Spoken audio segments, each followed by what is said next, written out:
प्रभु भला है और इस समय परमेश्वर की उपस्थिति हमारे स्थानों पर बनी हुई है, ऐसा हम विश्वास करते हैं। वचन कहता है, धन्य है वो जाति जिन्होंने बिना देखे परमेश्वर पर विश्वास किया है। हालेलुया।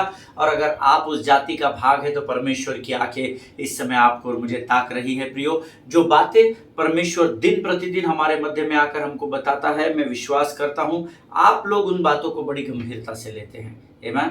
मुझे नहीं पता कौन सुनता है, कौन नहीं सुनता है, कौन स्क्रॉल करता है, कौन लाइक करता है, कौन डिसलाइक करता है, लेकिन मैं आपको एक बात बताऊं, जो परमेश्वर के वचन के प्रति गंभीर होते हैं, परमेश्वर उन्हें आशीषों से भरता चला जाता है और वे परमेश्वर की महिमा को देखने पाते हैं। हालेलुया।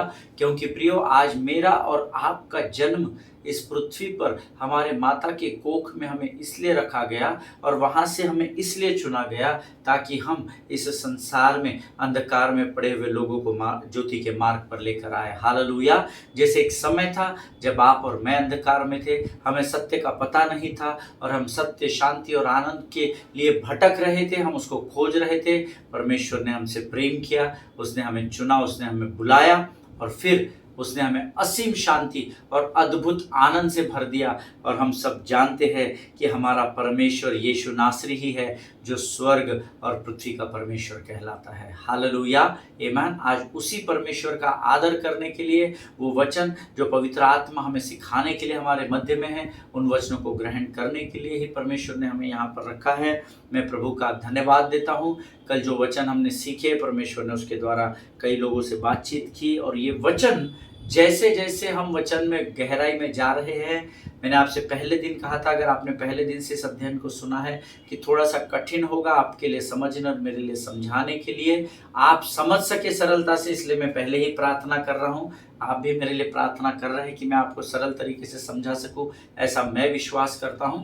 और जैसे जैसे हम वचन की ओर धीरे धीरे बढ़ रहे हैं, मुझ तक गवाही आ रही है कि परमेश्वर लोगों को इन वचनों के द्वारा आशीषों से भर रहा है।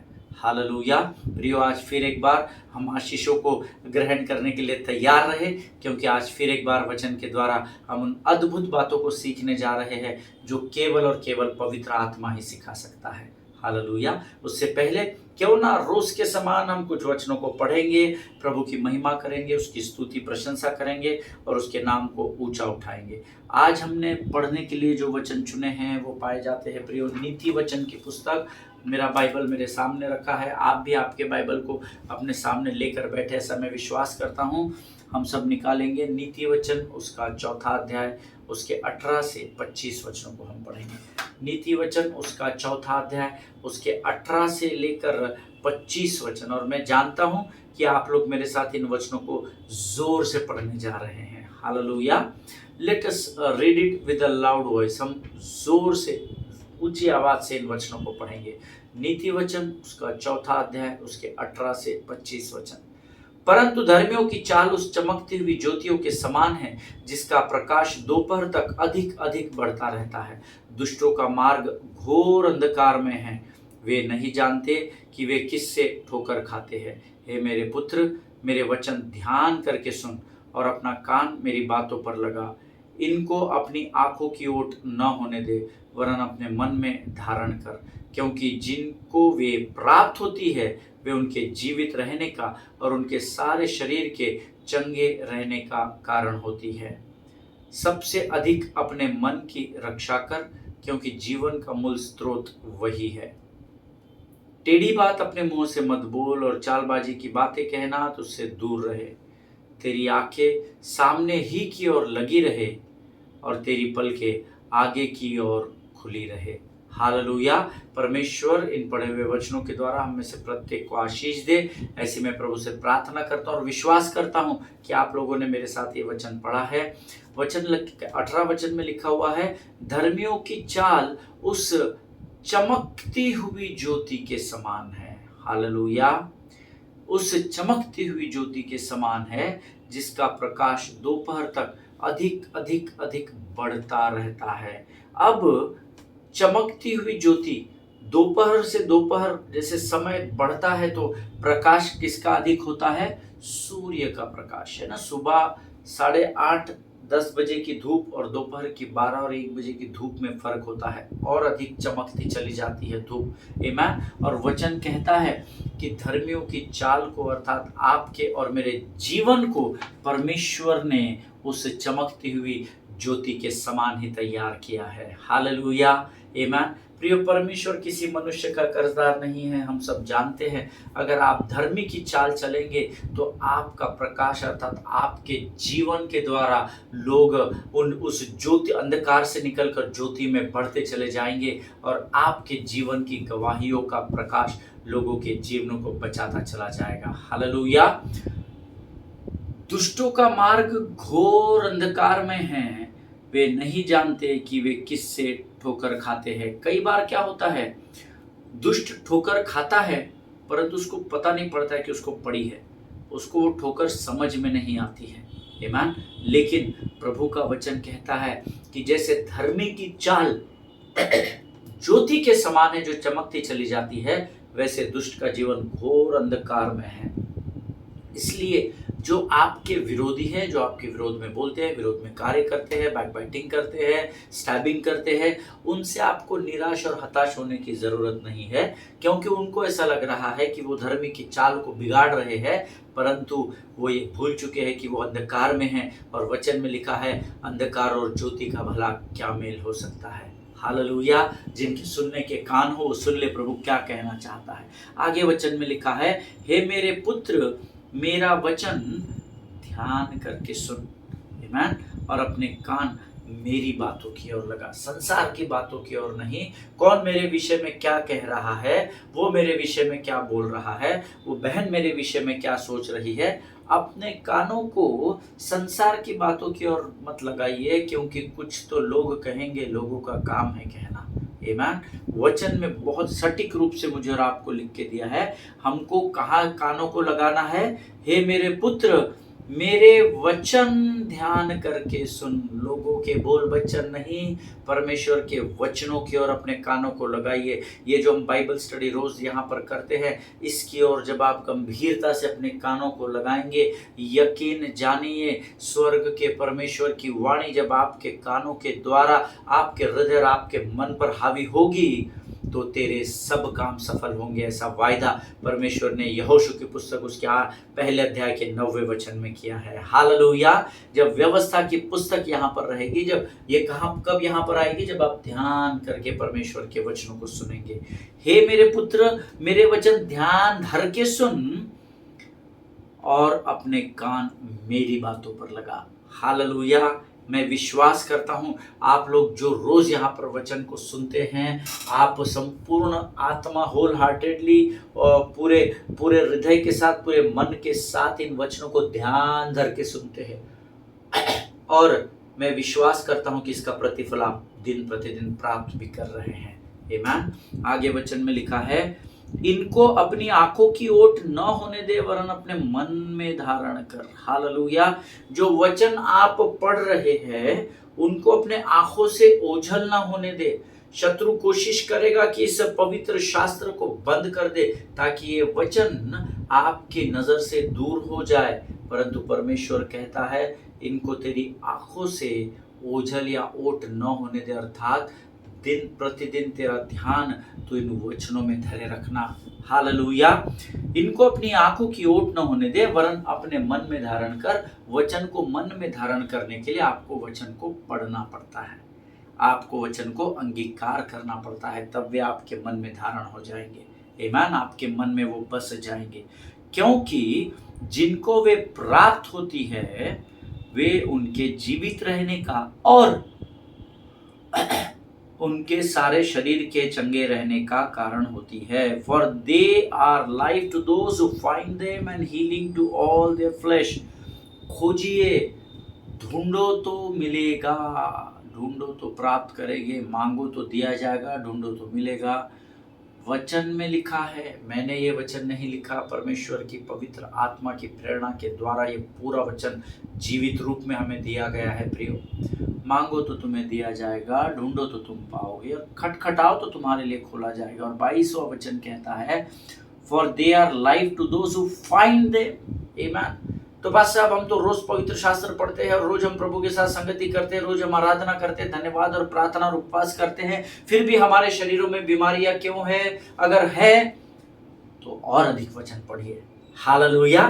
क्योंकि मैं चमत्कार करने वाला कोई बाबा नहीं, कोई भी धर्मी, कोई भी मसीही व्यक्ति, चाहे वो भाई हो चाहे बहन हो, वो हर इंसान जो यीशु मसीह को अपना उद्धारकर्ता और परमेश्वर मानता है, आज मैं खुलकर बोलता हूं, उसके अंदर ये ताकत नहीं कि वो चिन्ह और चमत्कारों को कर सके।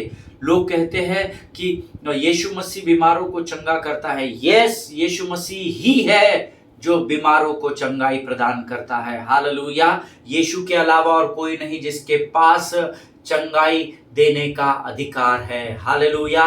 जिस पवित्र शास्त्र के पीछे जिसके अनुयायी हम बनकर हम चलते हैं, उस पवित्र शास्त्र में कहा गया है कि यीशु नासरी का नाम ही यहोवा राफा है, जो चंगा करने वाला परमेश्वर है। हालेलुया, आमीन। प्रियो, हमेशा ध्यान में रखिएगा, 22 वचन मेरे हृदय के बहुत करीब है। For they are life to those who find them. अगर आज आपके शरीर में बीमारियां है, आप पूर्ण रूप से स्वस्थ नहीं है, वचन में और अधिक समय बिताइए। सिर्फ वचन को मनन नहीं करना है, सिर्फ वचन को यूट्यूब में रील्स में सुनना नहीं है, सिर्फ वचन को स्क्रॉल नहीं करना है, परंतु पवित्र शास्त्र को खोलिए, चाहे वो पुस्तक के रूप में हो, किताब के रूप में हो, चाहे वो इलेक्ट्रॉनिक गैजेट के रूप में हो, चाहे आपका आईपैड हो, मोबाइल हो, कोई भी इलेक्ट्रॉनिक गैजेट में बाइबल को ओपन करे और उसको जोर जोर से पढ़िएगा। हालेलुया। क्योंकि अगर आप धर्मी हैं, इसका अर्थ है आप परमेश्वर के वचन पर विश्वास करते हैं,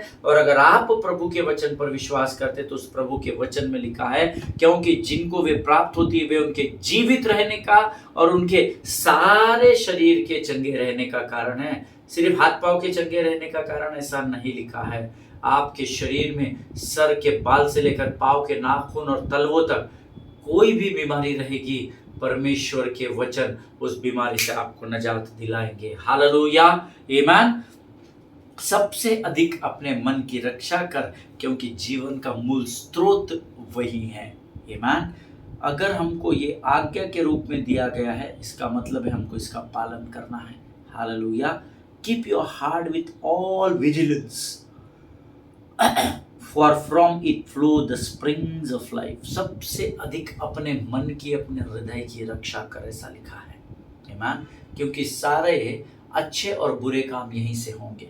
आमीन। इसीलिए हे मेरे मन यहोवा को धन्य कहे।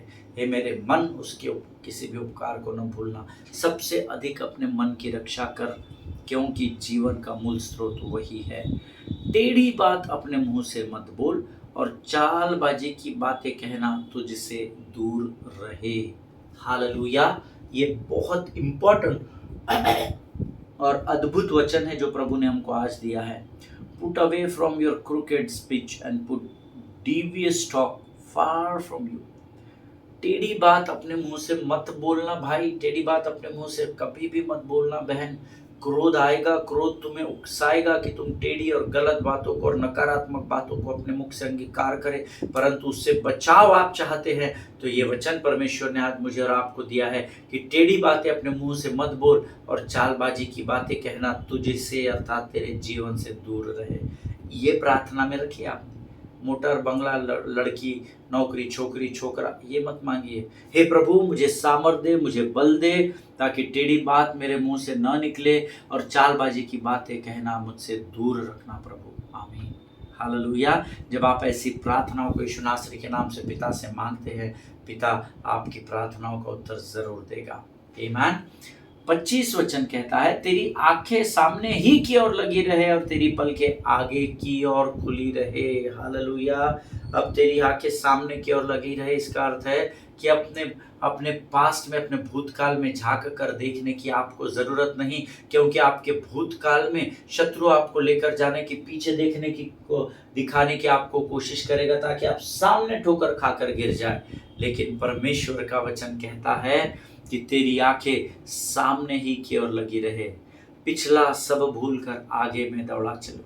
आमीन। प्रभु इन वचनों के द्वारा हम में से प्रत्येक को आशीष दे। प्रियो, ये अद्भुत और सुंदर वचन आज प्रभु ने हमको दिए, इसलिए हम इस समय यहोवा का इन वचनों को पढ़े जाने के लिए धन्यवाद देंगे कि उसने आज हमें वचन पढ़ने की सामर्थ्य दी, और आने वाले वचनों के लिए जिसके द्वारा प्रभु फिर एक बार हमको आशीष देने जा रहा है, हम उन वचनों के लिए यहोवा के सामने अपना समर्पण करेंगे।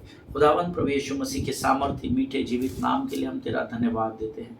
धन्यवाद देते हैं प्रभु, क्योंकि तू आदर और महिमा के योग्य है। धन्यवाद देते हैं प्रभु जी, क्योंकि तूने आज इन अद्भुत वचनों को पढ़ने के लिए और अपने मुख से अंगीकार करने के लिए हमें ताकत, बल, शक्ति और सामर्थ्य से भरा राजा।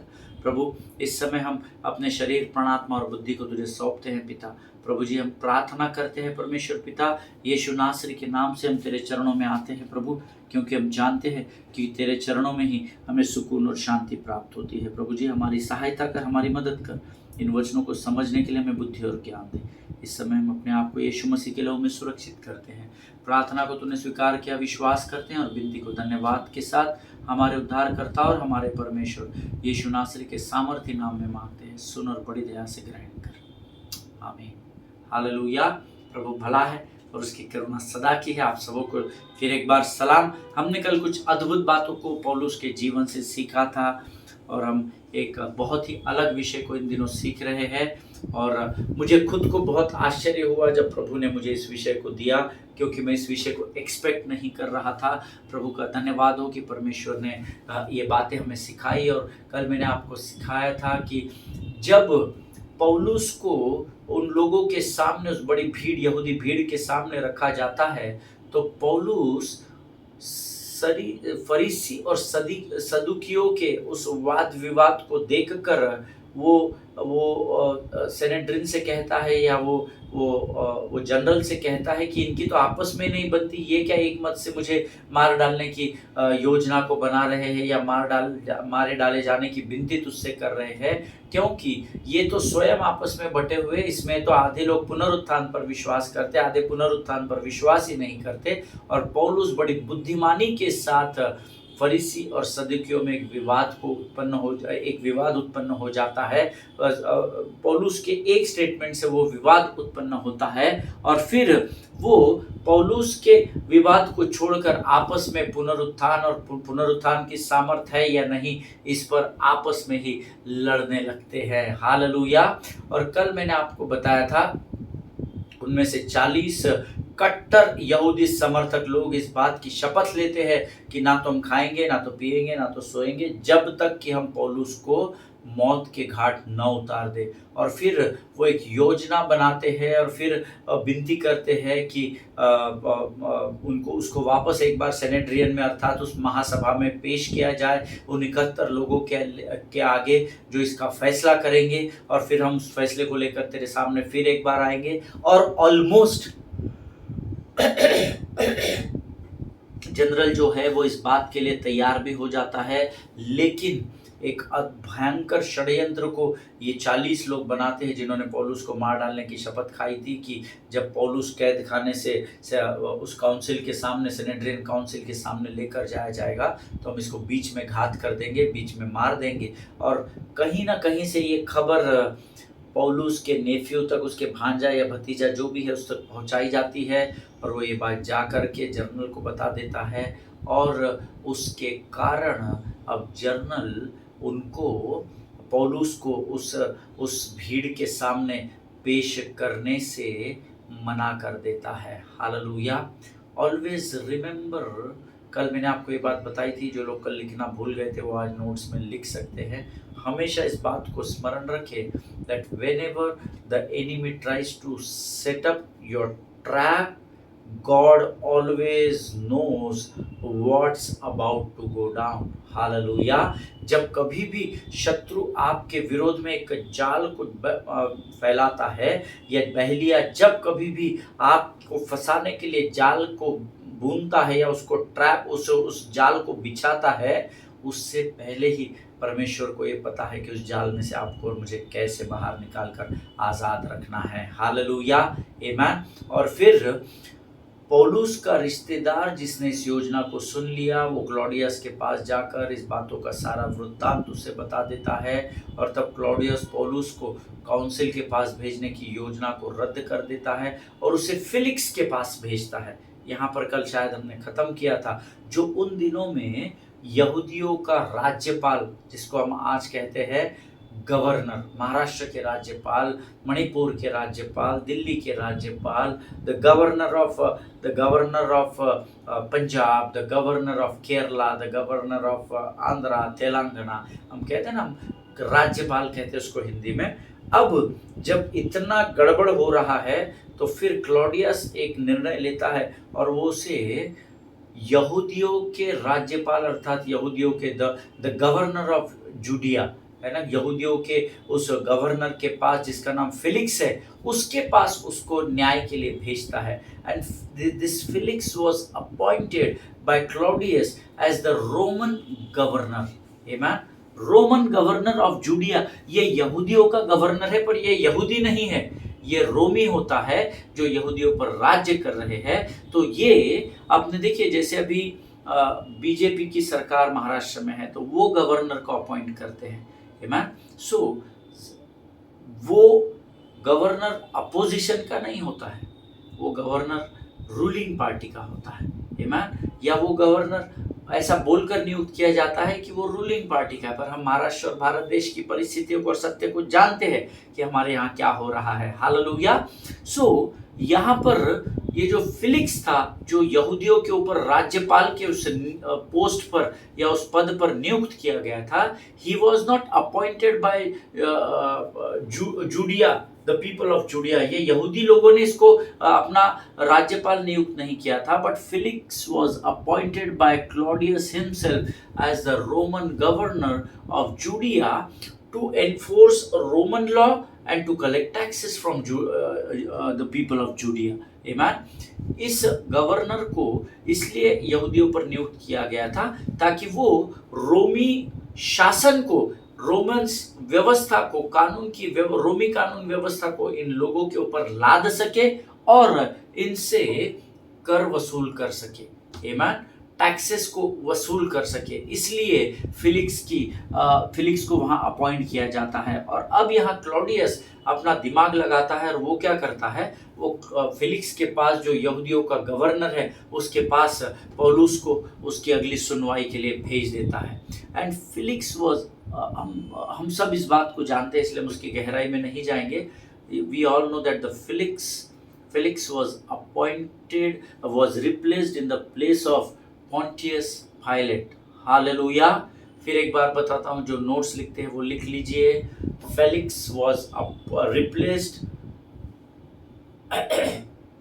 ये जो फिलिक्स था ये पिलातुस के स्थान पर नियुक्त किया गया था। हालेलुया। ये जो फिलिक्स था, the Felix was replaced in the place of Pontius Pilate. और हम सब पिंतुस पिलातुस को बहुत अच्छे से जानते हैं। हालेलुया। आमेन। और यहाँ पर वचन कहता है, तब पौलुस फिलिक्स के सामने उपस्थित होता है और फिलिक्स उस काउंसिल के अगुओं के पास फिर एक बार जाता है और उन काउंसिल्स के अगुओं से कहता है कि जिन्होंने क्लॉडियस से पौलुस के मृत्यु की मांग की थी, मैं उन्हें तुम्हारे सामने फिर एक बार इस पौलुस को लेकर आया हूं ताकि मैं तुम्हारे पक्ष को दोबारा सुन सकूं। तो घूम फिर के पौलुस को फिर एक बार महासभा के सामने पेश किया जाता है और फिलिक्स, जो कि रोमन सरकार के द्वारा यहूदियों के ऊपर एक राज्यपाल, एक गवर्नर के रूप में नियुक्त किया गया था, वो कहता है कि मुझे क्लॉडियस ने इसको वापस मेरे पास भेजा है, मेरी कस्टडी में भेजा है, और मैं चाहता हूं कि तुमने जो इसके लिए फांसी की मांग की थी, तुम फिर एक बार मैं तुमको मौका देता हूं कि तुम मुझे सारी बातों का वृत्तांत बताओ ताकि मैं उचित निर्णय को ले सकूं। हालेलुया। और जब फिलिक्स दोनों तरफ की बातों को सुनता है, बिकॉज एक ने बोल दिया और हो गया फैसला, ऐसा नहीं होता था उन दिनों में, अभी होता है। हम सब इस बात को जानते हैं, जो पावर में है वो कुछ भी कर सक रहे हैं, हम देख रहे हैं, हम उससे गुजर रहे हैं। आमेन। सो फिलिक्स पूरी महासभा की बातों को भी सुनता है और फिलिक्स पौलुस की बातों को भी सुनता है, और तब वह जान लेता है कि पौलुस को फांसी पर नहीं चढ़ाया जा सकता, because he found him innocent. आमीन। जब फिलिक्स जो गवर्नर था उसने जब महासभा की बातों को सुना कि क्यों इसको फांसी पर चढ़ाया जाना चाहिए, और जब पौलुस से सुना कि क्यों उसको फांसी पर नहीं चढ़ाया जाना चाहिए, दोनों तरफ के पक्षों को सुनने के बाद फिलिक्स इस नतीजे पर पहुंचता है कि पौलुस इनोसेंट है और उसको फांसी देने का कोई वाजिब या कोई ठोस कारण या सबूत नहीं है कि हम उसको फांसी पर चढ़ा सके। हालेलुया। लेकिन वो जानता है कि अगर वो यहाँ पर पौलुस को आजाद कर देगा तो वहां पर राइट्स हो जाएंगे, वहां पर दंगे हो जाएंगे। वो इस बात को भली भांति जानता था, और इसीलिए अब फिलिक्स क्या करता है, फिलिक्स पौलुस को कैद खाने में डाल देता है, और ऐसा कहा जाता है कि ये पौलुस उस कैद खाने में 2 साल तक बंदी बनाया गया। हालेलुया। उसको बंदी बनाकर वहां पर रख दिया जाता है। और आप जानते हैं कि फिलिक्स का एक कारण तो था कि अगर मैं ये इनोसेंट आदमी को अभी छोड़ दूंगा तो यहीं पर दंगे भड़क जाएंगे और फिर सारी व्यवस्था बिगड़ जाएगी, और एज अ राज्यपाल गवर्नर ये उसकी जिम्मेदारी है कि उसको कानून व्यवस्था को उस स्थान पर बनाए रखना है। और उस सोच से नंबर 1 ये पहली सोच थी उसकी कि कहीं राइट्स ना हो जाए, दंगे ना हो जाए, इसलिए वो उसको जेल में डालता है। और फिर फिलिक्स ये भी सोचता है कि शायद 2 साल में सेनेड्रियन काउंसिल जो है वो पौलुस को भूल जाएगी, और पौलुस के जो फॉलोअर्स है या अनुयायी है या उसके साथ काम करने वाली जो भीड़ है वो 2 साल में इतना पैसा तो इकट्ठा कर ही लेंगे कि वो फिलिक्स को घूस दे सके, ताकि 2 साल बाद फिलिक्स पौलुस को आजाद कर सके। हालेलुया। और जब वो इन बातों की प्रतीक्षा कर रहा था तब बाइबल में लिखा हुआ है कि फिलिक्स के गवर्नर पद से उसको उन 2 सालों में हटाकर पोर्शियस फेस्टुस को यहूदिया का नया गवर्नर बनाया गया। अब आप सोच रहे होंगे पास्टर जी कितनी बातें आपने हमको बता दी कि वो इफिसुस को गया, फिर टायर में गया, फिर उसको सीरिया में भेजा गया, फिर वो यरूशलेम की ओर निकला तब उसको पकड़ लिया गया। कितनी बातें आप बता रहे हैं, लेकिन ये मेरा काम है। हालेलुया। इसीलिए मैं अक्सर कहता हूँ कि नोट्स लिखना, क्योंकि ये बहुत गहरी बातें हैं। अगर आपके माइंड से ये स्किप हो जाती है तो आप परमेश्वर के तृप्त करने वाले उस भोजन को खो देंगे। आमीन। इसीलिए नोट्स लिखना बहुत ज़रूरी है। अब यहाँ पर मैंने आपको बताया ये जो फिलिक्स था, he was already replaced by the Pontius Pilate, ये पिंतुस पिलातुस के स्थान पर गवर्नर बनाया गया था। और अब ये जब प्रतीक्षा कर रहा है कि 2 साल में ये लोग पैसा जुगाड़ करके मुझे घूस देंगे और उस घूस को लेकर मैं पौलुस को छोड़ दूंगा, इस प्रतीक्षा में ही जब वो था तो एक बार फिर उसको उसके स्थान से गवर्नर पद से हटाकर पोर्शियस फिशियस को वो स्थान दिया गया। आमीन। और तब फिस्तुस के पास पौलुस का केस आया, और उसके पास केस आने के बाद यहूदियों की मांग, और उसके बाद फिर पोर्शियस फिस्तुस के पास ये केस आता है। और फिलिक्स से जब ये केस फिस्तुस के पास आता है तो यहूदियों की मांग वो सुनता है कि पौलुस को मृत्यु की सजा सुनाई जाए। आमीन। ये लोग अभी तक पौलुस को भूले नहीं हैं, इनको किसी भी हालत में पौलुस को मौत के घाट उतारना है। आमीन। और अब ये फिर एक बार फिलिक्स के बाद फिस्तुस के पास आते हैं, और ये पोर्शियस फिस्तुस से कहते हैं कि इसको फांसी की सजा सुनाई जाए, और एक बार फिर इतिहास दोहराया जाता है। आमीन। फिस्तुस फिर एक बार दोनों पक्षों की बातें सुनता है, पार्टी ए पार्टी बी की बातों को उसने सुना, और फिस्तुस ने भी वही पाया जो फिलिक्स ने पाया था। बाइबल बताती है कि फिस्तुस ने पौलुस को निर्दोष पाया।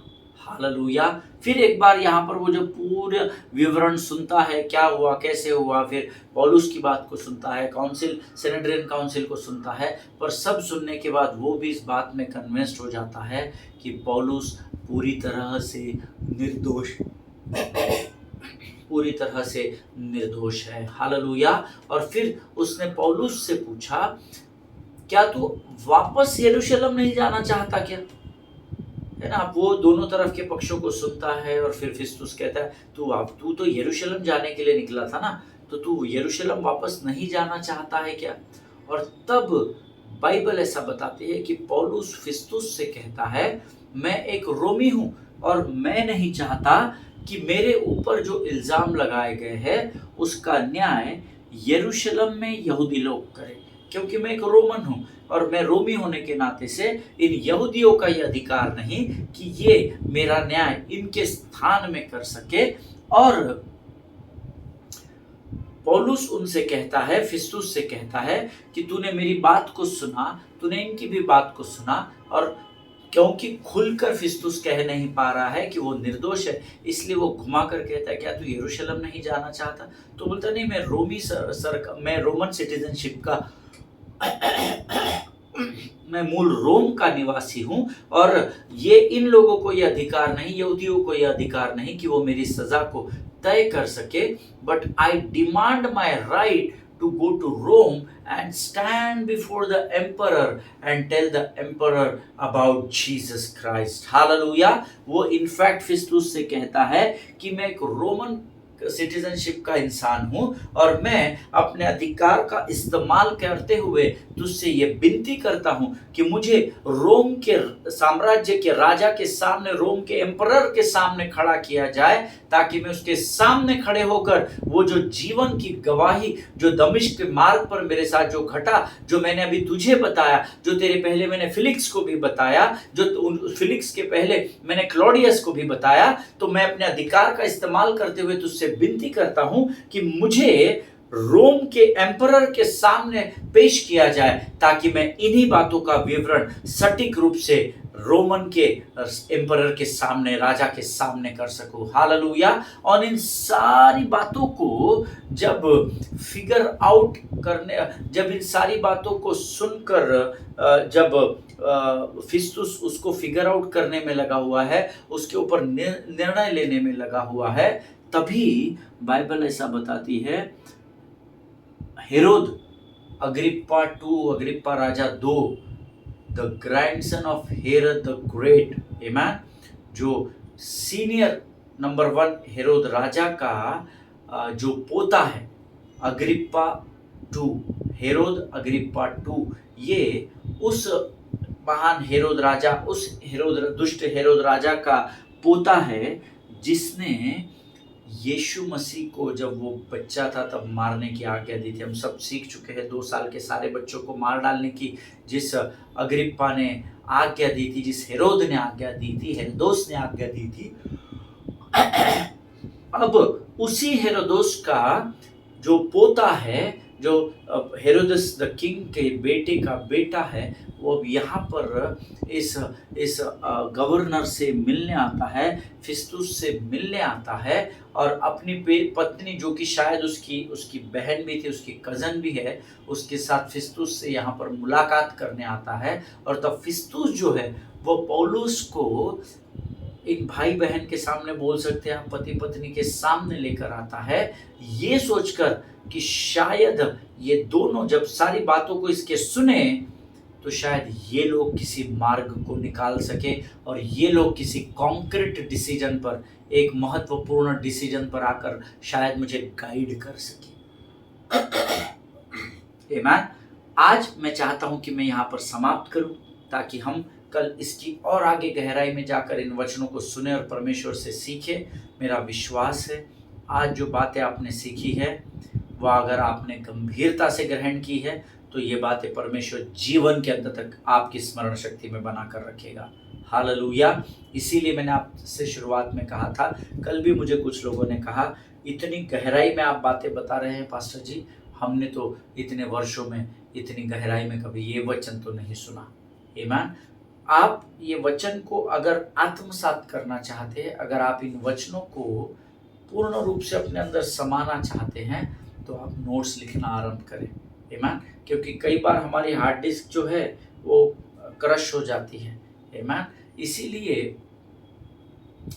आप लोग अगर नोट्स लिखते हैं तो नोट्स में क्या है ना, ये सारी बातें मैं नोट्स लिखता हूँ, मेरे सामने नोट्स रखे हैं, बाइबल रखा हुआ है, इसमें से मैं आपको कॉन्फिडेंस के साथ सिखाता हूँ, क्योंकि मेरी स्मरण शक्ति सीमित है, पर जब मैं इन वचनों को आपके सामने लेकर आता हूँ, परमेश्वर मेरी स्मरण शक्ति को मजबूत करता चला जाता है।